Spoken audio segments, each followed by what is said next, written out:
President Trump signed an executive order that's aimed at forcing Washington, D.C. to end the use of what he calls cashless bail.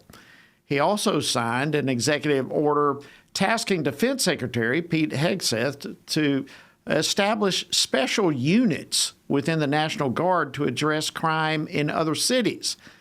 So with President Trump as the new sheriff in town, the question is, will we see similar success in other parts of the world as we are seeing right here in D.C.? Well, joining me now by phone to discuss this and more is Congressman Ralph Norman. He serves on several committees, including the Budget Committee. He represents the 5th Congressional District of the great state of South Carolina. Congressman Norman, welcome back to Washington Watch. Great to have you. Well, always great to be on when you're hosting, Jody. Thank you. Well, it's our privilege always. And listen, before we get to these executive orders, I'd like to get your overall assessment of what the president has been doing there in relation to crime right there in Washington, D.C. Your thoughts?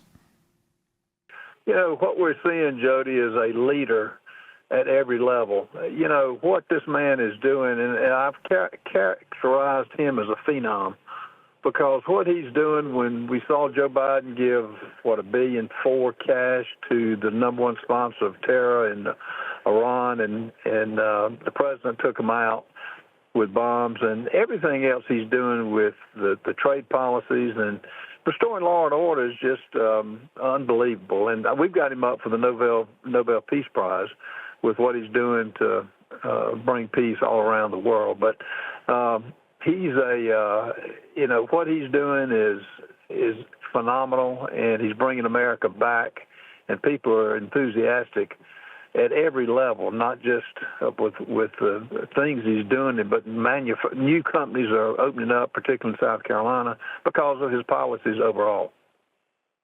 Yeah, you know, when I walk around D.C. and different, you see the National Guard, their presence is unmistakable. They're everywhere. And, it makes an impact. In fact, the president was saying today there hasn't been a murder in Washington in 11 days or something like that. But you just feel safer, wouldn't you agree? Not only safer, that's the reality. The numbers don't lie.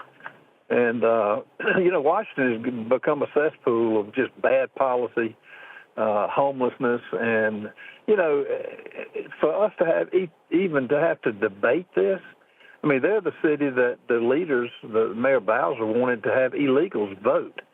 And have just visitors who come to Washington, D.C. vote in the elections. I mean, it's unbelievable that she's even doing this, but no, it's great. Our nation's capital deserves to be safe, and it's just not. And President Trump is correcting it, and he's doing it with, as usual, a lot of criticism, but he's holding to his to what he told the American people he's doing. It's paying dividends. And, you wonder if some of these policymakers who are opposing him at every level, if it were their child who got raped or murdered, if it were their wife who got... Hello? Yeah, it's a good point. Good point. Can you hear me, Ralph? Yeah, I can. Loud and clear. Yeah, that's a good point. All right, let's move on. The executive order he signed on cashless bail. What's your take on that? Again, it's hard to believe cities would even resort to that. He's dead on it with that. And I think to cut the funding for those municipalities and states who have that is the right thing to do at the right time. So imagine committing a crime that they're known for, not to mention the ones that they never got caught for. And as the president said, to have no bail and hope that they show up makes no sense. You look at what the president has already been able to accomplish right there in D.C., and now he has his sights on other cities. You have people like Minnesota Governor Tim Walz came out today saying that him taking the National Guard or trying to lessen crime in other cities is un-American and unconstitutional. Your thoughts on that, Congressman? Just a mismatch of words. Same thing Kamala Harris, the word salad that she used to describe anything. I guess what's Tim Walz's solution? just continue the crime and to continue the cities to to be under siege at every level? No. That's why he's not vice president. That's why Kamala Harris is not in the Oval Office today. 77 million people disagree with his liberal policies, and how he continues to hold office is another enigma to me. Yeah, good point. Well, I know there's another issue that you've been staying very much on top of, Congressman Norman. That is Kilmar Abrego Garcia and all the MS-13 gang involvement that allegedly he's been involved with. Well, he was taken into custody today and currently is being held, as I understand it, at a detention center in Virginia, where he's facing deportation, but a judge has temporarily barred deportation to Uganda until she has a hearing about it all. What are your thoughts on this individual and the latest developments that just seem to be happening every day with him? Well, it's just the liberal media promoting, a criminal who, imagine them picking a person who was convicted of smuggling, and not to, we don't know what else he's done. And the president's right to do what he did. The courts have fought him at every level. From every deportation he's done, they're still fighting Tom Homan on what he's doing. And, it's amazing and unbelievable that they're taking the stance that they are, but nothing has changed with them. This country has rebounded like we've never seen in every way, and they're going to fight him on this. And I know, the Uganda putting him there would seem to be the right place to get him and not have to pay for him here in the United States. But that'll be another fight for another day that the president will gladly take up. Yeah, it's amazing how he seems to just get stronger and stronger as the pressure rises. But one thing in this particular case, Congressman Ralph Norman, that got me was his lawyers are saying that there is no reason to detain Garcia.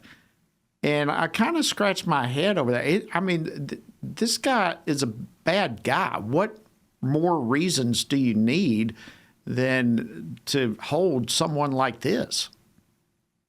Well, gang members are not known for teaching Bible study. The reason they're gang members is to commit crimes. Human smuggling, if that's not a reason to deport somebody that's here illegally anyway, I don't know what is.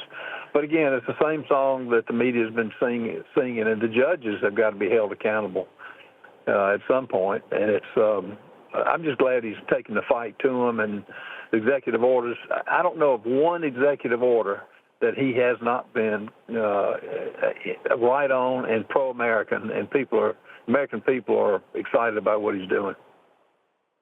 Yeah, and what do you think about all the pushback? I know when we served together in oversight and different committees, we were able to watch it. I was able to watch it firsthand. Now being removed from that, you're at the tip of the spear with all this. But the pushback that we've seen against ICE, against every attempt of just common sense stuff of dealing with crime and all this sort of stuff coming both from the media as well as it seems like the entire Democratic Party. What do you make of the pushback that we're seeing against these type of things? The Democratic Party is no longer the party of the people. They're socialists. The president calls them communists. But the fact that they wouldn't even stand during the State of the Union for the little boy that had cancer, the fact that they are not standing with Israel, they're anti-American. And think about it, Jody, they don't get it. They haven't paying all these people for sessions with, trying to learn how to communicate. They really need to get some core values, which they don't have. And there is no crossing the line with these people. The only thing you deal with is trying to get them out of office. And I think the American people during the midterms will see that. Well, we will see. There's a lot unfolding across the board with redistricting and all that sort of stuff going on, too. But, yeah, it makes perfect sense to me that now's a golden opportunity for the American people to have a strong statement. Congressman Ralph Norman, South Carolina, always great to have you on the program, my friend. Thank you for taking time out of your busy schedule to be with us today. My pleasure, Jody. Thank you.